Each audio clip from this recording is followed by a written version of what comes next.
Ladies and gents, welcome back. I've been doing this, it seems like every week these days, and well, I'm just going to cut right into it. We have a few stories that we want to get to in this one. It might go a little bit long. I don't know. We'll see how it goes. But we're going to be talking about the story of SNC-Lavalin and the RCMP, whether or not they're actually investigating Trudeau. And also, there was a by-election that just happened. So welcome, everybody. Marty Up North. Marty, welcome back. Clyde, how's it going? It's going good. It's going good. I wanted to talk about a couple of these stories. We're going to leave the Liscar Portage election until the second story here, but Sure.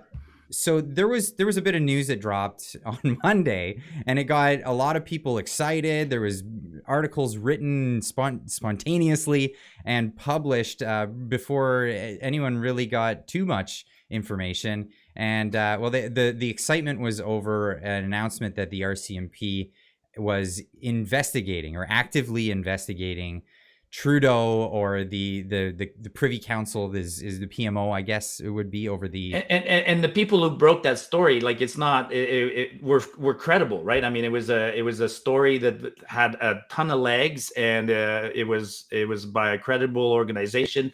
It was the result of a request under the Freedom of Information Act. So they had a letter showing that the RCMP was investigating basically Trudeau for his interference when he bullied the Jody Raybould. What was her title at the time? She was the Justice Minister. Justice Minister and Attorney General or whatever. Yeah, absolutely. That story came out yesterday morning, and a lot of people ran with that story. But it was also interesting that story came out, in fact, when I first saw the story, to me, it looked absolutely legit. I didn't think anything of the story. It looked 100% legit. And I'm like, okay, thank you. Finally. But then a little bit later, I started thinking about it, going, oh, it's a little weird that it's happening on a day where there's actually 4 by-elections in the country, but it is what it is. But the story took quite the spin by midday, or by about 5 o'clock, when the RCMP felt compelled to issue, which I've never seen that. I've never actually seen an RCMP tweet saying, because we've received so many questions, we need to clarify what's going on. And they basically said that no, there was no, with some cryptic language, that there was no active. Did they say no ongoing? No ongoing active investigation into it. And this is where I think things take actually a turn to more interesting than oh, no story here to be seen, which is what it seems like. And this is what a lot of the outlets started saying. Oh, I guess there's nothing to see here. It's over. No more story. In fact, this is actually where it just gets going, because what they've actually uncovered was in their Freedom of Information, they were asking for these documents. It was a 96-page document that they were looking for, that was talking about their investigation into this at the time, 4 years ago, right? And well, what were they told? They were told, you can't see it all. We're going to redact 86 pages of this because there's an active investigation ongoing. And this is where the news spread. So because of that, that's where all these news outlets said, oh, there's an active investigation. This is news. Yes, but let's peel. Well, that's not where it all goes, right? So that's not where it ends. But this is where they got the idea that this is a story. Now, the RCMP, on the other hand, had actually concluded that investigation. Now, they'd concluded the investigation, but the dates were wrong for I guess the clerks at the place where they would give out the information, or they would release these documents under access to information. And because the dates were wrong, it showed that they were still under active investigation, and they didn't get the unredacted information. So we still have this case where there's redacted information that should be eligible to be released, and the RCMP is still not releasing it. And no matter how we slice it and dice it, I mean, it makes the RCMP look bad. What I find hilarious is how the two different parties spin it, right? So if you're me as a conservative, when I saw it yesterday, I was like, okay. And then when I saw the story sort of disappear, I'm like, oh, okay, the Liberals are dealing with it the way they always deal with things.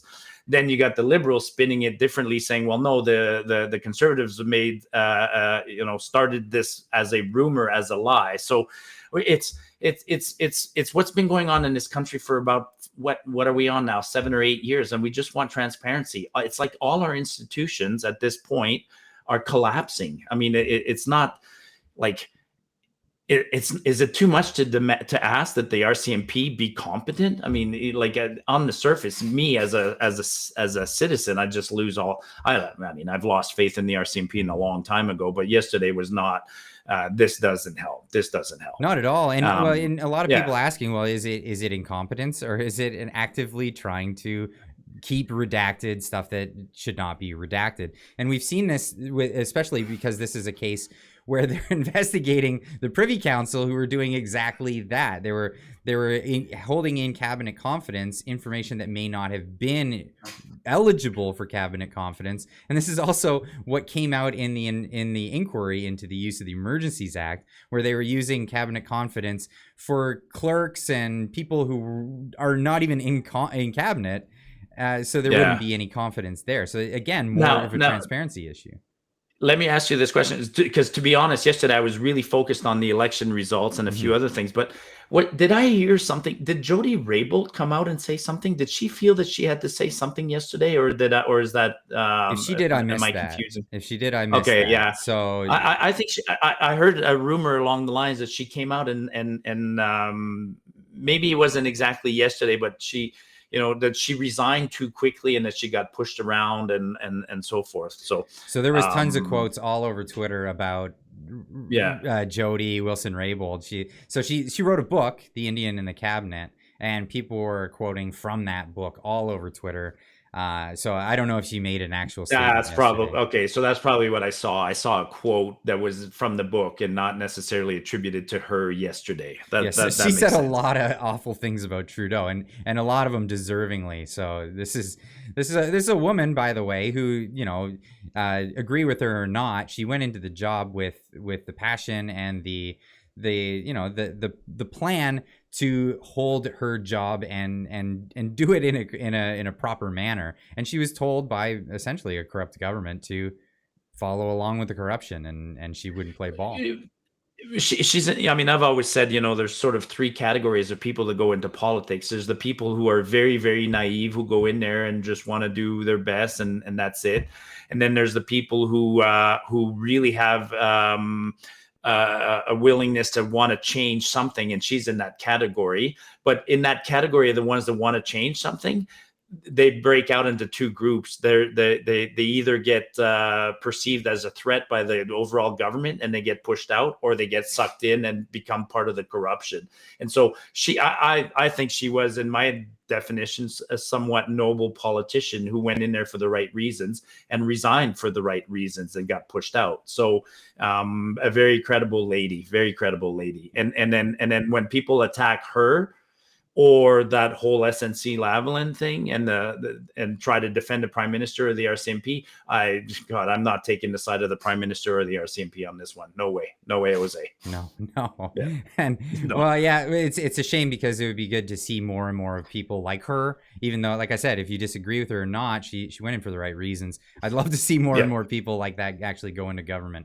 But it's not the way things have been going. But let's talk about the way things have been going. People who were trying to get into government, because that's a perfect segue into the story of the by-elections. So there the big contentious one, obviously, was the one in Portage Lisgar, and that's there was 4 by-elections, 2 in Manitoba, 1 in Quebec, and 1 in Ontario.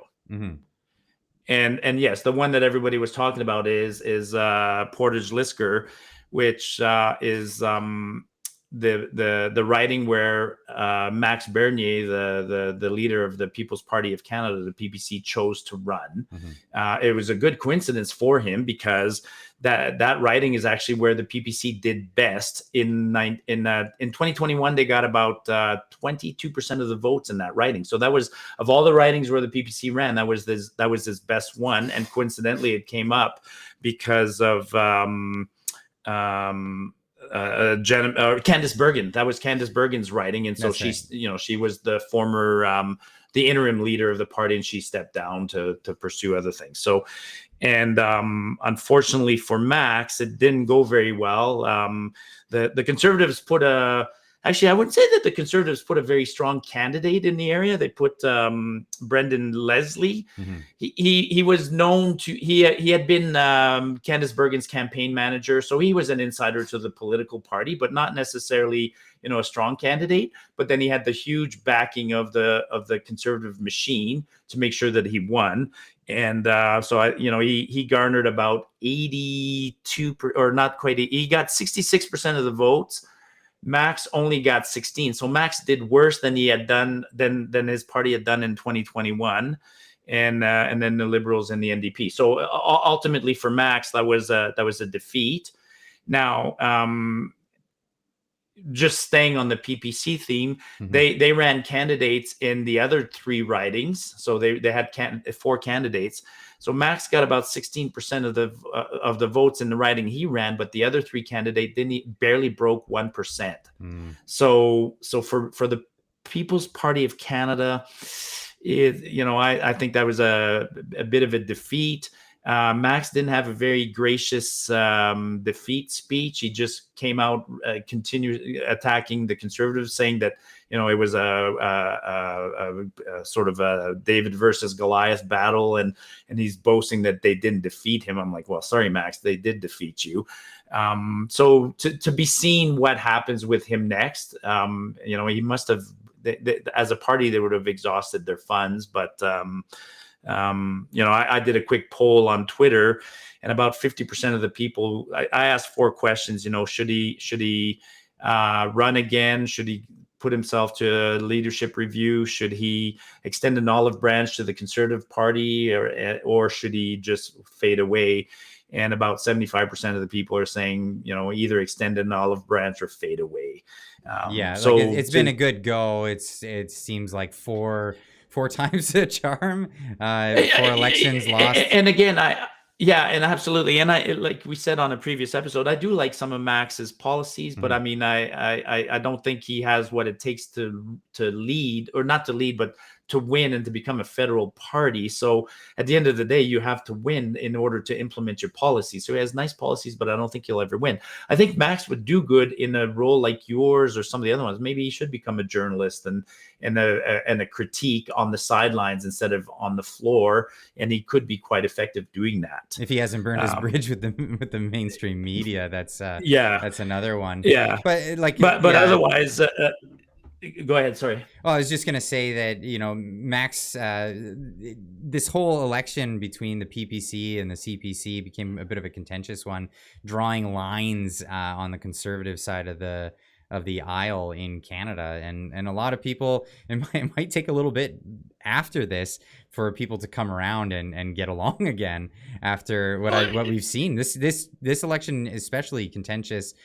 With PPC voters getting angry at people like Andrew Lawton and some of the alternative medias, and really vitriolic stuff online. No, very, very. I mean, even I've been asked several times in the last month if I wanted to participate in spaces. They're fairly safe, right? A Twitter space, and somebody offered to mediate a Twitter space between me and some of the very same, the bigger PPC accounts, and I refused because I've been in some of them, and it got very ugly. So I hope we can put that aside after this election. Because like I said, yes, the PPC have very strong policies that I personally endorse and agree with, but at the end of the day, I have to be pragmatic. You have to be on the floor of the House of Commons to be really impactful. So we'll go from there. But quickly speaking, then, so overall, in the of the 4 elections, so the one in Montreal was a solid Liberal victory. They put in there a lady, I can't remember her first name, but she's do you remember Bob Gainey from the Montreal Canadiens, number 23? You might be too young, but she was Bob Gainey's daughter. So the Liberals, and that's one of the things about these by-elections, they're important, but they're not important, right? It allows the parties to have sort of a midway gauge of how things are going. Obviously, all parties took this one seriously. The Liberals put an extremely strong candidate in Quebec in that riding, even though that riding had been Liberal since I think 1952. So she won hands down. And then the surprise to me was the other riding in Manitoba, which is called Winnipeg South Centre, and that turned out to be that went Liberal. And I'm going to say Winnipeg's a little bit like Vancouver and like Edmonton, like a lot of larger cities. It's a lot of government employees, and so it went Liberal, but it had a battle, but it went Liberal. And in fact, that one's a scary one to look at, because you could see that the NDP put in a strong fight there. So if the NDP had been stronger, then the Conservatives could. So that's a classic one where they're, when you got the three parties, it's easy to have a split. Actually, another really interesting thing that happened in that one, there was 48 names on the ballot. And it's 48 names, because there's a group called let me get the name straight. There's a group called the Longest Ballot Committee, and they've done this twice now. They did it in Mississauga last year, and they did it in Manitoba last year, where in a form of protest against Trudeau's broken promise to reform the electoral system, because in 2015 Trudeau had said he was going to reform, right? Yeah, he gave that up on day one. Yeah, it seemed to be nothing complicated ever gets implemented by Trudeau. He goes for the easy stuff. But so these guys are protesting. He doesn't finish half of that either. He does, exactly. So these guys are protesting by putting it's the same name. So they put 48 people on the ballot, and it's very complicated for them, because each name on the ballot has to get whatever the 50 signatures, has to have their own bank account, has to have a sponsor and stuff like that. So it's an interesting protest, but so that one, so it's just that writing, flood the ballot, it's just a protest. It's just interesting. I mean, some people complained online today, going like, I had to read through all the names to find my Conservative vote or whatever. That's the whole point. I think that's the effective. Whole point. That's exactly the whole. Yeah, and then lastly, the last writing was it's called Oxford, and it's a little bit west of the main Toronto area. It's very rural. Yeah, I know Oxford. Had always been the Shakespeare town. Yeah, it's Oxford, it's Ingersoll, those places. And there it was, the fun was prior to the election. So the incumbent was a guy named Dave McKenzie, and McKenzie, was 76, so he just wanted to retire. And he was hoping that his daughter would be on the ballot. But then because this election was so important, Poilievre and others interfered. So Dave got upset because his daughter didn't get the candidacy. So then the incumbent, who was a Conservative, endorsed the Liberal candidate. Oh yeah, welcome to Canadian politics. But in the end, so it's all about family and not about nepotism is something we want rid of. So yeah, sorry. Well, that's Manitoba. Terrible. Yeah. Well, and in fact, the Manitoba writing had belonged to Jim Carr and went to his son. So it is a sad thing that only certain groups choose to go into politics. I can understand if that's the only people that are applying, but if you're gonna forfeit your whole thing, the party that you stayed with because they didn't do the nepotistic because thing. They didn't automatically choose your exactly. That's pretty shameful. His daughter had to go through the nomination process against another strong candidate, and the local constituency, didn't choose her. So it is what it is. But and that's interesting, because a politician, they want us to respect rules, but they don't respect rules themselves. And those are the worst kinds of politicians. Really flexible morals. Yeah. Good to see him go. So in the end, when you look at the very, very popular vote of 4 ridings, the Conservatives won the popular vote by about 38%. The Liberals got 33%, and then Green came in third. So, it looks like a status quo election.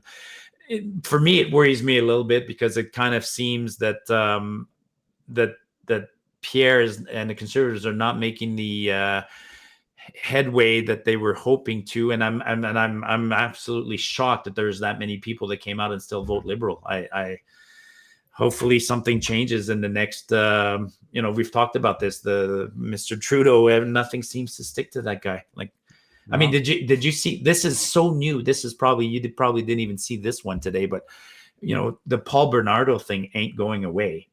Right. And today we learned that the family of two of the victims, the McAfees and the French, had tried to get some information regarding Paul about a couple of years ago in preparation for his parole hearing. And the government fought the family of the victims. Yeah. And didn't it cost them about $19,000? I was reading about that. Yeah, it cost them $19,000. They fought him, and the family lost the case because the government, the lawyer or the judge thought that Paul Bernardo's privacy was whatever sacred, and the documents couldn't be offered. And then the judge said, as part of a normal trial, when you lose, the losers pay. So they were told to pay $19,000, which was reduced to $4,000. But it's a sick thing. So that is sick. And so wrap that with the RCMP, and I think Marco Mendicino, I think he's done. I mean, there's going to be a cabinet shuffle. We're all expecting it in the next couple of weeks, and Mendicino's got to be done. He's got to be done. Well, he's the next one to be thrown under the bus. That's it. Yeah, but is there signs that he's getting thrown under the bus, or are they sticking with him? He's probably going to get thrown under the bus because he's bringing on too much negative. He's actually incompetent. So there's a point where, well, actually, I guess we'd have to say he's grossly incompetent, because being just incompetent in the Liberal Party is not enough to get you fired. But he's grossly incompetent to the point of doing real damage to the party. He did damage with his amendments to Bill C-21, the gun law. He was a fiasco during the Emergencies Act invocation, and now he's mismanaged the Bernardo thing and so forth. I'm equating him with the RCMP. I don't think the RCMP is his responsibility. I think that's Minister Bill Blair, but close enough. You know, so I think they work closely together as safety ministers, so they would have to. Yeah. Go through my notes. That's it. I mean, that's a week, and it was yesterday was a fun day in Canadian politics for sure. Yeah.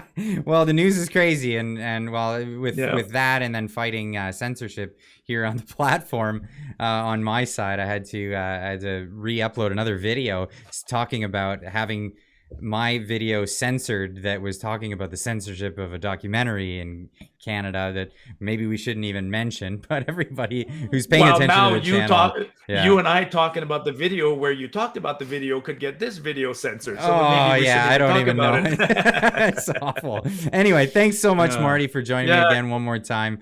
And tell everybody, where can they find you? Marty Up North on YouTube and Twitter. I've been working all day, stuck in the rain here, trying to edit the video from my last hike. So I should have a nice little hike video up in a couple of days. If anybody's curious about a seldom visited place called Maligne Lake and Maligne Pass, go look at that video when I put it up in a couple of days. Awesome. Thanks again, Marty. All right, Clyde. Cheers.